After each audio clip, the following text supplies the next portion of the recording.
আপোনালোকৰ আদেশ আৰু আশীৰ্বাদ ধাৰ্য কৰি বৈকুণ্ঠৰ কল্পতৰু মহাভাগৱত শাস্ত্ৰবাণী কিছু চৰ্চা কৰিবৰ বাবে আমি আগবাঢ়িছোঁ।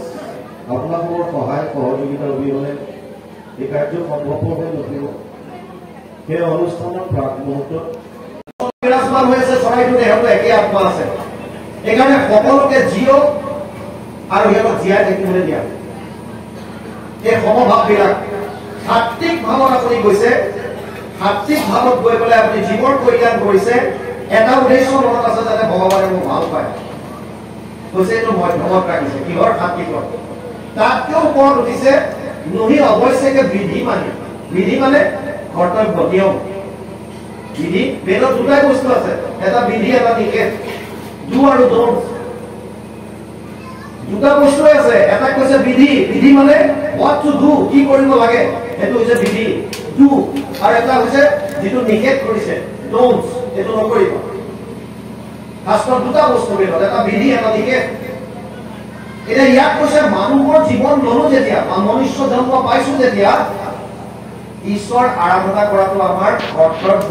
এইটো বিধি বুলি মানি, এইটো নিয়ম বুলি মানি, এইটো ৰুলছ বুলি মানি আমি যদি ঈশ্বৰ আৰাধনা কৰিছো, আপোনাৰ কোনো কামৰ বাসনা নাই। আপুনি এটাই বুজি পাইছে,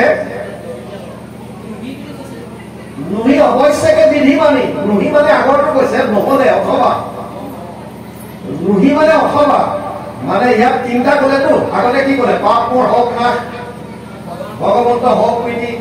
নুহি মানে নহলে অৱশ্যকে বিধি মানি, সেইটো নুহি কৈছে। বুজি পালে? তাৰমানে অৱশ্যকে বিধি মানিটো নুহি কৰা নাই। এইটো সেইটো নহলে এইটো, এইটো নহলে বুজাইছে নুহি। এই তিনি প্ৰকাৰ। ইয়াত যদি আপুনি চবতকে সাত্বিকৰ উত্তমত ৰাখিছে নুহি অৱশ্যকে বিধি মানি, মানে আপুনি জন্ম ললে মনুষ্যৰ জন্ম, আপোনাৰ এইটো কৰ্তব্য আপুনি ঈশ্বৰ আৰাধনা কৰাটো। চাওক 84 লাখ জমি আছে, ইয়াৰে 20 লাখ সব স্থাৱৰ জানো, 9 লাখ জলচৰ সব মানো, 11 লাখ কোন কবি গাঁৱে পক্ষীগণ, 10 লাখ বতাৱে। আপুনি স্থানৰ কথা কৈছে, ঠিক আছে। 4টা কথা কৈছে, ভাৰত পৰি হৰিনাম কলিযুগ, আমাক এইকেইটা কৈছে। আজি এইকেইটা ভাৰতৰ বৈশ ধন্য কলিযুগ, আমাক এইকেইটা কৈছে ন। যি কি নহওক, তেওঁ কৈছে যে বাকী যিমানত হয় সেইবিলাক চব ভোগৰ, সেইটো স্থানৰ ফালৰ পৰা, সেইটো স্থানৰ ফালৰ পৰা কৈছে। কিন্তু শাস্ত্ৰই কৈছে যে বাকীবিলাক যোনি হৈছে কেৱল ভোগ কৰিবলৈ অহা। তাৰমানে তাত আপুনি সাধন কৰাৰ উপায় দিয়া নাই। চাওক, আপোনাক মনুষ্য শৰীৰত যিটো বিবেক আৰু বুদ্ধি দিছে, পশু পক্ষীৰ সেইটো বিবেক বুদ্ধি নাই। মানে আপোনাক আৰু বুজাই দিম। এতিয়া খেতিৰ দিন আহিছে, ধৰি লওক আপুনি কঠীয়া পেলাই গৈছে এডৰা, গৰু এটা গৈছে, গৰুটোৱে গৈ পেলাই সেইটো গম নাপায় যে এইখিনি মানুহজনে কিমান কষ্ট কৰি পেলাইছে, কি কৰিছে। এটাই জানে যে মই খাব লাগে, মোৰ পেট ভৰিব লাগে। আহাৰ গ্ৰহণ কৰিবৰ কাৰণে যিমানখিনি বুদ্ধিৰ প্ৰয়োজন হয় সেইখিনি তেওঁলোকক দিয়ে।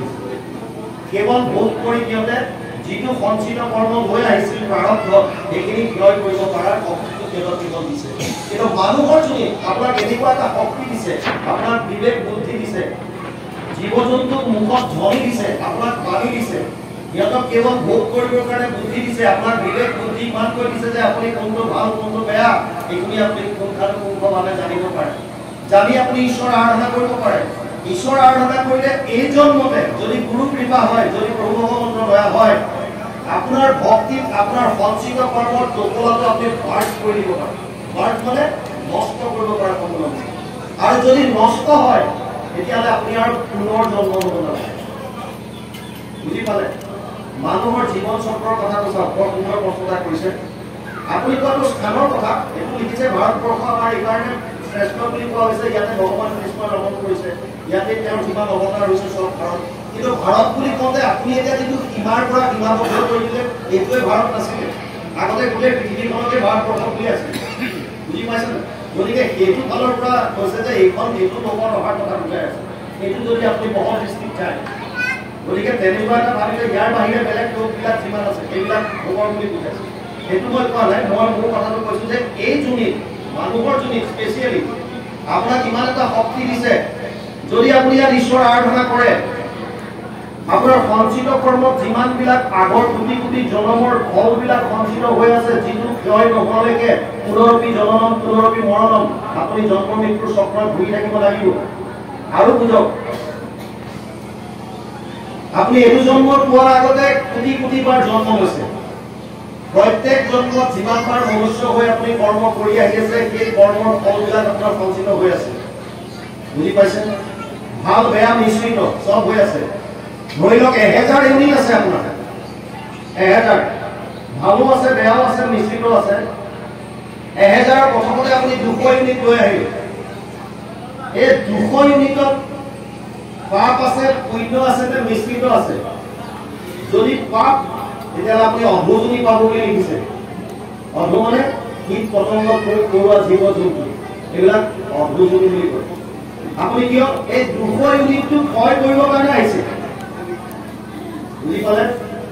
যদি অকল পুণ্য লৈ আহিছে, আপুনি দেৱতা লোকত যাব, দেৱতা হৈ থাকিব। কেতিয়ালৈকে?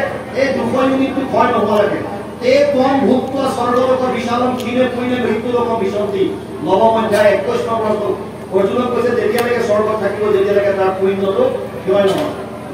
আৰু বুঝক, আপুনি 1 লাখ টকা পকেটত ভৰাই হিল ষ্টেচনত গৈছে, স্বৰ্গ পাহাৰীয়া জেগাত ফুৰিবলৈ গৈছে গৰম বন্ধত। কেতিয়ালৈকে থাকিব? যেতিয়ালৈকে 1 লাখ টকা থাকিব। 1 লাখ টকা শেষ হোৱাৰ আগে আগে আপুনি আকৌ ঘূৰি আহিব। তেনেকৈ যেতিয়ালৈকে সঞ্চিত কৰ্ম আপোনাৰ থাকিব, আপুনি পুৰা ঘূৰিয়ে থাকিব লাগিব। আৰু সঞ্চিত কৰ্মটো শেষ কৰিব পৰা উপায় জীৱৰ নাই, যেতিয়ালৈকে গুৰু কৃপা নহয়। কাৰণ আপুনি মনুষ্য জন্মলৈ আহিলে আকৌ আপোনাৰ কৰ্ম ফল গলেই নহয় জমা হয়। কেতিয়া না হ'ব এইটো বুঝক। পাপ পুণ্য দুইটাই বন্ধন, এইটোতো বুজি পালে এতিয়া। পাপ হলেও আপুনি জন্ম ল'ব লাগিব, পুণ্য হলেও জন্ম ল'ব লাগিব, মিশ্ৰিত হলেও জন্ম ল'ব লাগিব। কেতিয়া আপুনি ফলৰ পৰা মুক্ত হ'ব, এই টেকনিকটো বুজি লওক।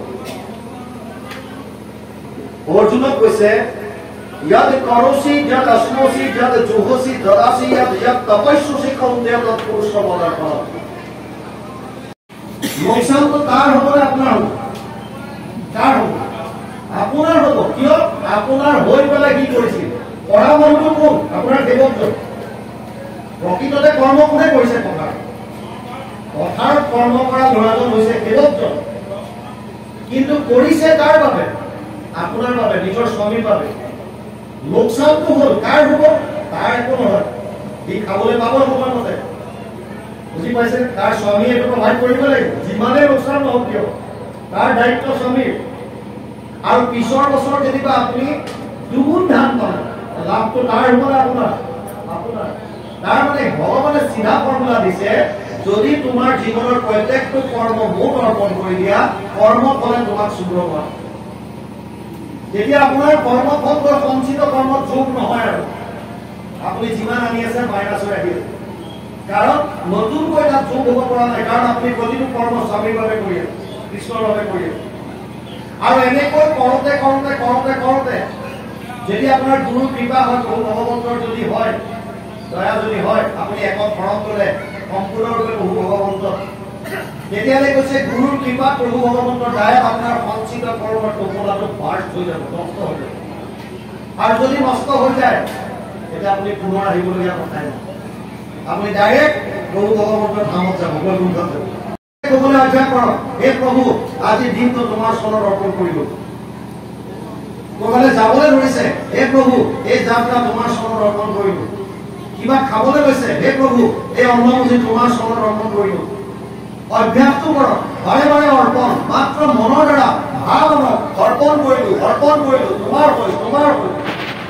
যিমান অৰ্পণ কৰিবলৈ শিকিব, যিমান কৰিব, সিমান তাৰ আগতে ছোৱালী দিব। আৰু তোমালোকৰ পৰা এজন সন্তান হ'ব, ভগৱান কৃষ্ণ নিজে আহিব। বৰ্তমান এই কথাখিনি চব গম পাই যোৱাৰ সময়ত পত্নীক কৈ গৈছে দেৱহতী যে আমাৰ যিজন সন্তান এইজন লাপিলোপা নহয়, এওঁ স্বয়ং ভগৱান অৱতাৰলৈ আহিছে। গতিকে সেইবুলি জনাৰ পাছত এতিয়া এচামে আমাক প্ৰশ্ন কৰে, কৰ্তম মুনি আকৌ তেতিয়া আঁতৰি লৈ যাবলগীয়া হ'ল। ভগৱান তেওঁৰ গৃহলৈ আহিছে, আকৌ তেওঁ ভগৱানক এই ধৰে আকৌ ভগৱানৰ আৰাধনা কৰিবলৈ বনলৈ গৈছে।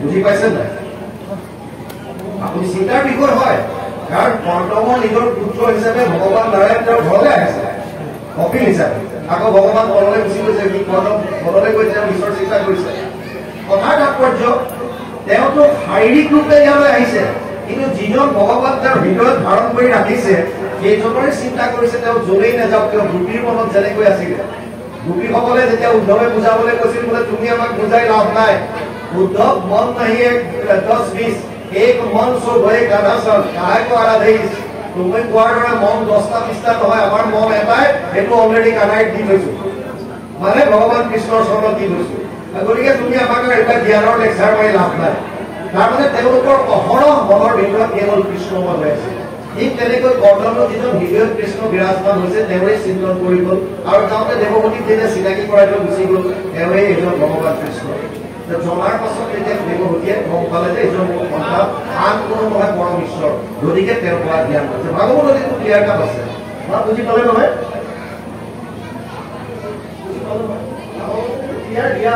বৰ্তমানে কৈ কৈছে অলৰেডি চিনাকি কৰাই থৈ গৈছে সেইকাৰণে আদাৰৱাইজ আমি সাংসাৰিক মানুহৰ কাৰণে কি হয় বাপজনে কৈছে আমাৰ সংসাৰৰ মানুহৰ কাৰণে যে মাক বাপেকে আদি গুৰু বুলি কয় প্ৰথম শিশুৰ সন্তানৰ প্ৰথম গুৰু হৈছে মাতৃ এইটো সত্য কাৰ কাৰণে আমি জীৱবিলাকৰ কাৰণে জীৱ আৰু ভগৱানৰ মাজত পাৰ্থক্য আছে অৱতাৰ আৰু জন্মৰ মাজত পাৰ্থক্য আছে আপুনি যদি পাৰ্থক্যটো গম পায় তেতিয়াহ'লে গমেই পাই যাব নিজে উত্তৰটো আমিবিলাক আহিলে জন্ম বুলি কয় ভগৱান আহিলে অৱতাৰ বুলি কয় কাৰণটো কি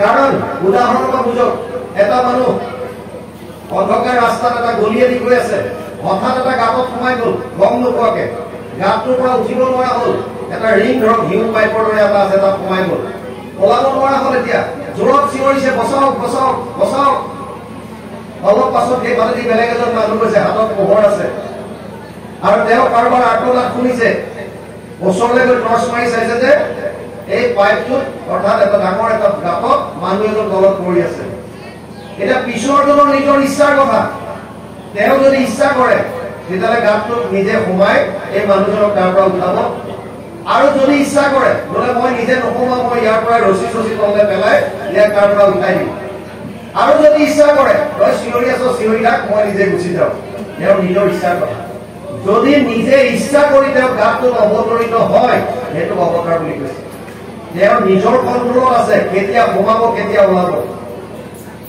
আগৰজনৰ সেই কণ্ট্ৰলটো নাছিল আগৰজনে গম নাপায় তেওঁ হঠাৎ সোমাই গ'ল সেইটো জন্ম কাৰণ তেওঁৰ যেনেকুৱা কৰ্ম হৈ আহিছে সেইমতে জুনি পাইছে ভাল আহিছে যদি দেৱলোকত গুচি গ'ল বেয়া আহিছে যদি কীট পতংগত গ'ল মিশ্ৰিত আহিছে যদি মানুহৰ জন্মত আহিছে জুনি তেওঁ কৰ্মৰ ওপৰত বেছ কৰি পাব তেওঁৰ নিজৰ চইচ নাই কিন্তু ভগৱানৰ ক্ষেত্ৰত বেলেগ তেওঁ নিজে ইচ্ছা কৰিলে অৱতাৰ ল'ব ইচ্ছা নকৰিলে অৱতাৰ ল'ব তেওঁৰ নিজৰ কথা সেইকাৰণে কপিল অৱতাৰ লৈ আহিছে এই কথাটো কৰ্তমে গম পাই দেৱভূতিক অলৰেডি কৈ থৈ গৈছে যে আমাৰ সন্তান আন কোনো নহয় এইজন হৈছে স্বয়ং ঈশ্বৰ ভগৱান কৃষ্ণ সেইকাৰণে তেওঁৰ পৰা জ্ঞান লৈছে যি কি নহওক ইয়ালৈকে কৈছে ইয়াৰ পিছত ৰাজসিক আৰু সাত্বিকটো আহক আমি তাৰ চাওঁ যাওক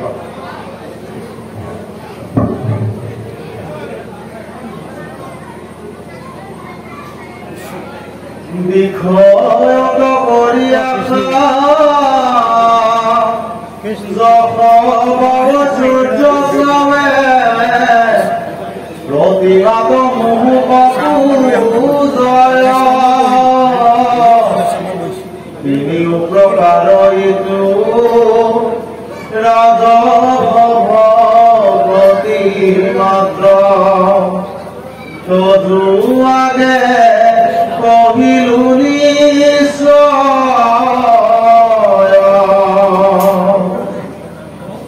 পাপ মূৰ ভোগনাশ ভগৱন্ত ভোগ প্ৰীতি নুহি অৱশ্যে বিধি মানি তিনি প্ৰকাৰ ভক্তি কৰিলে কাৰ্তিক বুলি নিষ্ঠে মই পঢ়িলো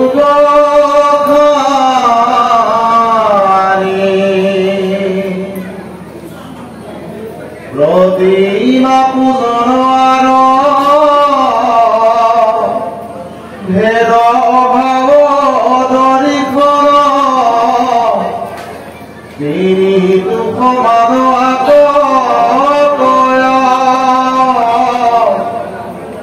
উত্তম মধ্যম ক্ৰমে তামসাদি ভক্তি মাজে তিনি তিনি মতে ভেদ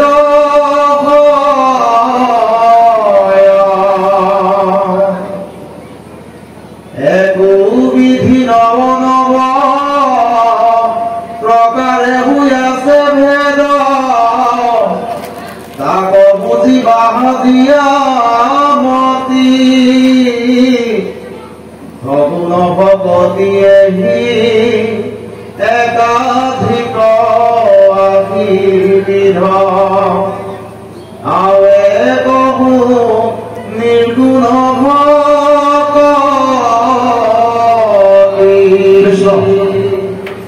পদে কৈছে ৰাজসিক ভক্তিৰ কথা বিষয়ত কৰি আশা যশ বা ঐশ্বৰ্য চায় আৰু তেওঁলোকে সাধন কৰে প্ৰতিমাত বুজে কিন্তু মূল ভাৱ কি তিনিটা কি বিচাৰে তিনিটা এটা হৈছে বিষয়ত কৰি বিষয়বিলাক ৰূপ ৰস গন্ধ স্পৰ্শ আৰু শব্দ মূল বিষয় আমাৰ পাঁচটা জ্ঞানেন্দ্ৰিয়ৰ পাঁচটাই বিষয় খোৱা বোৱা আৰম্ভ কৰিছে ন আমি সেইকাৰণে প্ৰায় কওঁ আচলতে একেলগে সামৰি পেলাই কৰিব লাগে যি কৰে নহলে পৰিৱেশটো নাথাকে আৰু